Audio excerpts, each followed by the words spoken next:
comment nourrir 7,7 milliards d'individus tout en protégeant la planète? Eh bien, les scientifiques ont trouvé une réponse. Alors c'est... Alors la réponse, elle passe déjà par le constat, parce que l'idée, c'est quand même de regarder. Et le constat aujourd'hui, en termes de planète, c'est qu'il y a trop de gaspillage, vraiment trop de gaspillage. Si je regarde juste les chiffres, 1/3 de la nourriture produite dans le monde est jetée avant même d'avoir été consommée. C'est énorme. Ça représente 1,6 milliard de tonnes par an. Et tout ça, c'est vraiment du gaspillage, c'est-à-dire que ces produits est directement jeté. Et pire que ça, 100 fois plus, on a 140 milliards de tonnes de nourriture.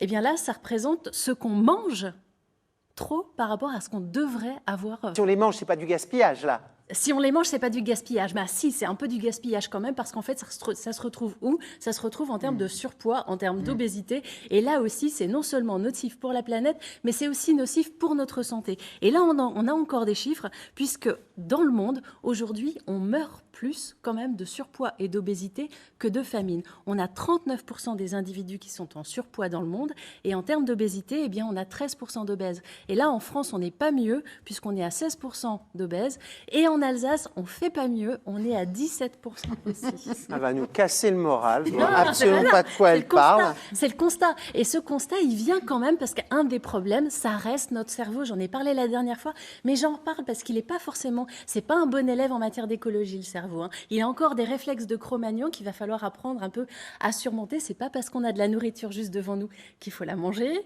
Hein. C'est pas parce qu'on a faim qu'il faut tout de suite ouvrir le placard. Je ne sais pas pourquoi on t'a programmé juste aujourd'hui. Là, il y a un truc qui va pas. Bon, alors comment faire? Voilà, on peut essayer de se réguler. Alors, quand même, hein, parce que là, on a de la pâtisserie de bonne qualité. Donc, l'idée, c'est quand même de manger mieux et de pas manger systématiquement dès qu'on a envie de manger, mais plutôt essayer de se réguler. Alors, ce que nous disent les chercheurs, c'est qu'il faut essayer de multiplier les aliments sains. Les aliments sains, c'est quoi? C'est les fruits, c'est les légumes, c'est les graines, c'est tout ce qui peut être bon pour la santé. C'est aussi les bons produits faits avec des produits, enfin des aliments. Des bonnes matières premières à la base. Merci.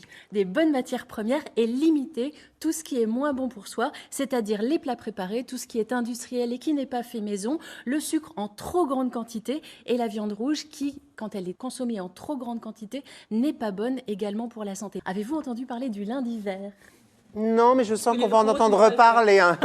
Le lundi vert, c'est tout simple, c'est un jour, le lundi, sans viande. On essaye de manger d'autres sources de protéines que de la viande ou que du poisson. On peut en trouver à travers les légumineuses, à travers les céréales également. Et d'ailleurs, les légumineuses et les céréales sont des produits qui se complètent parfaitement pour pouvoir avoir une source de protéines de qualité. Et on avait l'année dernière 500 personnes qui avaient des personnalités, qui avaient promu ce lundi vert. Et maintenant, on a une étude, un retour sur ce qu'a donné le lundi vert.